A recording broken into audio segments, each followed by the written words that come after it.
हे कैसे हो आप सभी। तो बहुत दिनों बाद मैं आपके लिए वीडियो लेकर आया हूं और आज जो वीडियो का टॉपिक है वो बहुत इंपॉर्टेंट है। आप सभी जानते हैं हाल ही में आरबीआई ने मॉनेटरी पॉलिसी को डिक्लेयर किया है और आप जानते हैं मॉनेटरी पॉलिसी में कुछ इंस्ट्रूमेंट होते हैं जिनसे रिलेटेड पर्सन हमसे अक्सर एग्जाम में पूछे जाते हैं। फॉर एग्जाम्पल आपसे repo rate, reverse repo rate, MSF, statutory liquidity ratio, cash reserve ratio की दरें पूछ ली जाती हैं। और आप जानते हैं हर जब भी आरबीआई मॉनेटरी पॉलिसी को डिक्लेयर करता है तो इन मॉनेटरी पॉलिसी इंस्ट्रूमेंट की दरों को वो ऊपर नीचे करता है। तो अब आरबीआई ने क्या चेंजेस किए हैं, क्या नहीं किए हैं, वो सारा इस वीडियो में डिस्कस करते हैं। और सामने जो आप पेज देख रहे हैं ये हमारा ब्लॉग पेज है।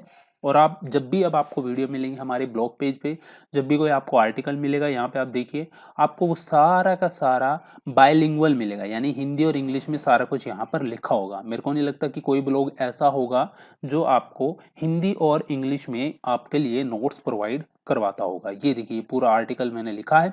तो चलिए डिस्कस कर लेते हैं आरबीआई की मॉनेटरी पॉलिसी में क्या नया है क्या पुराना है। चलिए कुछ इंपॉर्टेंट प्रमुख बिंदु हम जान लेते हैं हमारे एग्जाम पॉइंट ऑफ व्यू से। तो मॉनेटरी पॉलिसी में आरबीआई ने डिसाइड किया है कि जो रेपो रेट है, रेपो रेट आप सभी जानते हैं, रेपो रेट जब बैंक आरबीआई से पैसा लेता है, ठीक है, वो होता है रिवर्स रेपो रेट। जिस ब्याज दर पे वो पैसा लेता है आरबीआई से उसे हम बोलते हैं, इसको मैं डिटेल में आपको बताऊंगा, टेंशन मत लीजिए।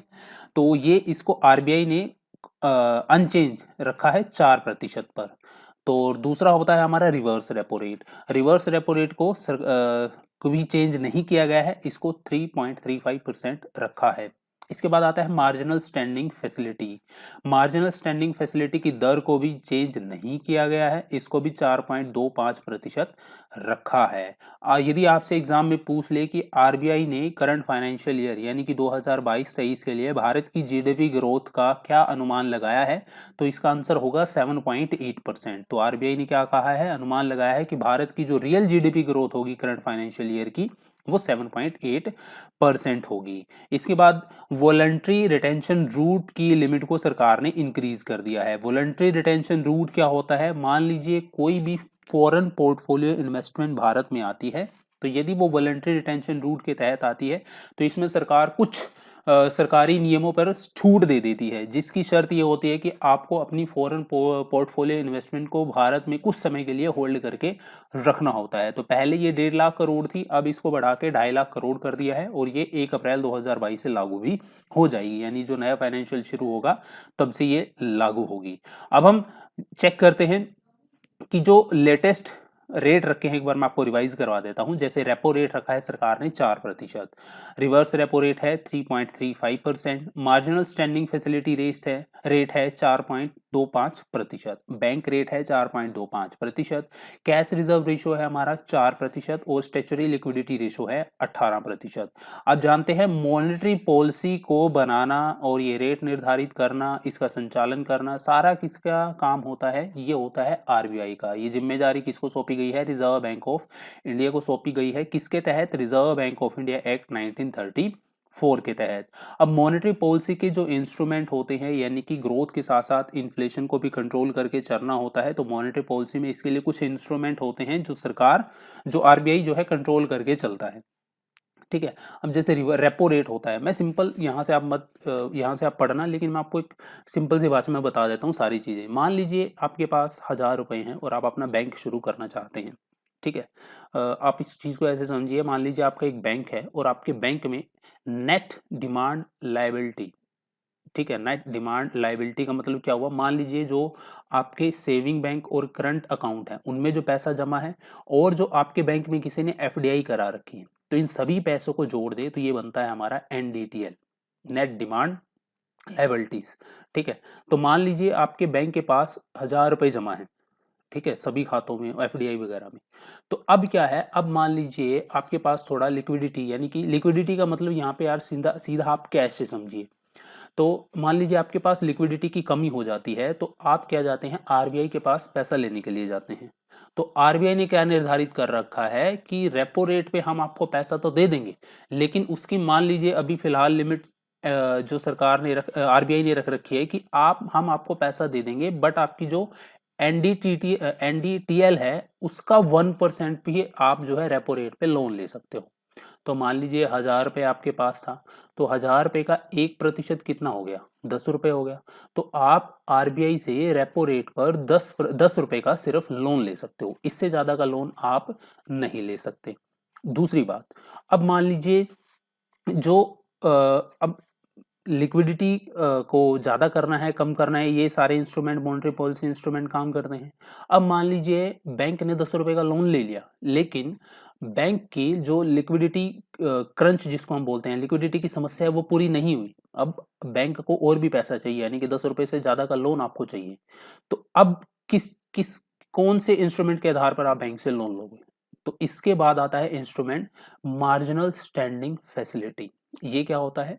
मार्जिनल, देखिए रेपो रेट में क्या होता है, जब भी आप सरकार से लोन लेंगे तो आपको कुछ ना कुछ चीज गिरवी रखनी पड़ेगी, लेकिन इसमें एक डिफरेंस ये होता है रेपो रेट में कि आपका जो स्टैच्यूटरी लिक्विडिटी रेशो होता है, मान लीजिए आपके पास 1000 रुपए आपके बैंक में सारे डिपॉजिट हैं, उसमें से 18% हिस्सा आपको लिक्विडिटी के फॉर्म में स्टोर करके रखना पड़ता है, चाहे वो आपका गवर्नमेंट सिक्योरिटी हो, गोल्ड हो, कैश हो। तो उन 18% यानी कि 1000 रुपये का 18% कितना हो गया, 180 रुपये। 180 रुपये आपको स्टोर करके रखना पड़ेगा अपने पास, और उन 180 रुपये से आप कोई भी बैंकिंग का बिजनेस नहीं कर सकते। ठीक है, ये होता है स्टैच्यूटरी लिक्विडिटी रेशो। अब स्टैच्यूटरी लिक्विडिटी रेशो को, जो रेपो रेट में आपने लोन लिया है, आप उसको कोलेट्रल काउंट नहीं करवा सकते, यानी कि अपने स्टैच्यूटरी लिक्विडिटी रेशो को आप बैंक के पास गिरवी नहीं रख सकते रेपो रेट में। लेकिन 10 रुपए का लोन लेने के बावजूद आपके लिक्विडिटी क्रंच कम नहीं हो रहा है, तो बैंक जाता है फिर मार्जिनल स्टैंडिंग फैसिलिटी की ओर। इसमें क्या कर रखा है आरबीआई ने कि हाँ ठीक है, चलो हम आपको लोन दे देंगे और ज्यादा, ठीक है, आपका जो टोटल एनडीटीएल यानी कि हमारा कितना है, 1000 रुपए है, तो चलिए 1% और का हम आपको लोन दे देते हैं, लेकिन उसके लिए आपको ज्यादा रेट देना होगा। ज्यादा रेट कौन सा देना होगा? Marginal standing facility. आरबीआई ने कह रखा है कि मार्जिनल स्टैंडिंग फैसिलिटी रेट हमेशा रेपो रेट से ज्यादा होगा। अभी इसमें क्या होता है, देखिए रेपो रेट में तो जो आपका स्टैच्यूटरी लिक्विडिटी रेशो था उसको कोलेट्रल नहीं काउंट किया गया, लेकिन मार्जिनल स्टैंडिंग फैसिलिटी में जो आपका स्टैच्यूटरी लिक्विडिटी रेशो होता है उसको कोलेट्रल काउंट किया जाता है। तो मार्जिनल स्टैंडिंग फैसिलिटी रेट यहाँ पे देखिए, ये जो आरबीआई के ऑफिशियल रेट्स हैं यहाँ पे देखिए, मार्जिनल स्टैंडिंग फैसिलिटी रेट कितना है, 4.25%, और रेपो रेट कितना है, 4%। तो मार्जिनल स्टैंडिंग फैसिलिटी रेट हमेशा ज्यादा होगा। तो अब मार्जिनल स्टैंडिंग फैसिलिटी में क्या होगा कि 1000 रुपये आपके पास टोटल एनडीटीएल था, तो उसमें आप 1% और लोन ले सकते हो। अब आपको इंटरेस्ट रेट बट ज्यादा देना होगा, किसमें? मार्जिनल स्टैंडिंग फैसिलिटी में। तो रेपो रेट और एमएसएफ में आपको ये अंतर समझ में आ गया। रेपो रेट में हम शॉर्ट टर्म के लिए पैसा लेते हैं, रिवर्स रेपो रेट का ठीक उल्टा होता है। इसमें क्या होता है, ये एक फिक्स रेट है जिसपे क्या होता है, reserve bank absorb liquidity on an overnight basis. इसमें क्या होता है कि रिवर्स रेपो दर वह ब्याज दर है जिस पर रिजर्व बैंक अपने ग्राहकों से, अपने बैंकों से कम अवधि के लिए लोन लेता है। एक चीज और ध्यान रखना, रेपो रेट में क्या होता है, रेपो रेट में जो शेड्यूल कमर्शियल बैंक हैं वो रिजर्व बैंक से लोन ले सकते हैं, साथ के साथ जो प्राइमरी डीलर होते हैं, प्राइमरी डीलर जो गवर्नमेंट सिक्योरिटी में डील करते हैं, वो भी आरबीआई से रेपो रेट पर पैसा ले सकते हैं।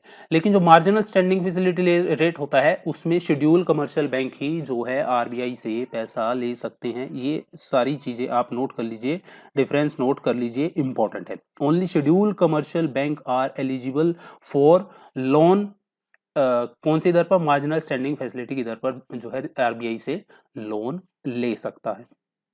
ये बात समझ में आ गया आपको? ठीक है, ये होते हैं सारे मॉनेटरी पॉलिसी के इंस्ट्रूमेंट। अब जो होता है बैंक रेट, बैंक रेट क्या होता है भाई? बैंक रेट होता है कि जब बैंक जो होते हैं रिजर्व बैंक से दीर्घकाल को हम क्या बोलते हैं, ज्यादा समय के लिए बैंक से लोन लेते हैं। ठीक है, और इसमें एक चीज होती है, बैंक रेट पर जो बैंक आरबीआई से लोन लेते हैं उनको कोई कोलेट्रल रखने की जरूरत नहीं होती सरकार के पास। ठीक, सीधा इससे आप कह सकते हो कि यह वह ब्याज दर है जिस पर सभी बैंक रिजर्व बैंक से दीर्घकाल अवधि के लिए लोन लेते हैं। इस ऋण के लिए बैंकों को रिजर्व बैंक के पास कोई भी सिक्योरिटी गिरवी नहीं रखनी पड़ती। ठीक है, इसके बाद आता है कैश रिजर्व रेशो। भाई मान लीजिए आपके टोटल बैंक की, जो मैंने अभी आपको एनडीटीएल बताया था, net demand and time liabilities, तो कैश रिजर्व रेशो कितना अभी करंट में कितना है, यहाँ पे देखिए करंट में कितना है कैश रिजर्व रेशो, 4% है, यानी कि 1000 में से 4% देख लीजिए कितना हुआ, 40 रुपये। 40 रुपये यानी कि आपको आरबीआई के पास स्टोर करके रखना पड़ेगा, ठीक है। 1000 रुपये में से 40 रुपये आरबीआई के पास आपका स्टोर रहेगा कि आपको भविष्य में कोई भी फाइनेंशियल क्राइसिस आ जाए तो उस पैसे का यूज़ आपको फाइनेंशियल क्राइसिस से उभारने के लिए किया जा सके। स्टैट्यूटरी लिक्विडिटी रेशियो में आपको बता चुका हूं कि जो पैसा आप अपने पास लिक्विड कैश के फॉर्म में रखोगे, चाहे वो कैश के फॉर्म में रखो, गवर्नमेंट सिक्योरिटी के फॉर्म में रखो, चाहे आप गोल्ड के फॉर्म में रखो, ठीक है। ओपन मार्केट ऑपरेशन में जब आरबीआई गवर्नमेंट सिक्योरिटीज को खरीदता और बेचता है वो होता है ओपन मार्केट ऑपरेशन। तो ये सारे के सारे टूल मॉनेटरी पॉलिसी के टूल होते हैं जिनका आरबीआई इस्तेमाल करता है इन्फ्लेशन कंट्रोल में, और मार्केट में पैसा कितना रहना चाहिए कितना नहीं रहना चाहिए। तो आई होप ये वीडियो आपको अच्छा लगा होगा। ये आर्टिकल आप वेबसाइट पे या हमारे ब्लॉग पे जाइएगा, वहाँ पे आपको अपने ब्राउजर में जाइए www.sumaed.com सर्च कीजिए, पहला ये आर्टिकल वहाँ पे आपको देखने को मिल जाएगा और ये हमारा बायलिंगुअल में लिखा हुआ है। यहाँ पे आप आओगे, जितने भी आपको आर्टिकल मिलेंगे सारे बायलिंगुअल मिलेंगे, बायलिंगुअल नोट्स आपको मिलने वाले हैं। यहाँ पे आप राइट साइड में देखिए ये सारे बायलिंगुअल नोट्स हैं। तो आई होप ये आर्टिकल आपको अच्छा लगेगा और ये वीडियो भी आपको पसंद आया होगा। मिलता हूँ नेक्स्ट वीडियो में।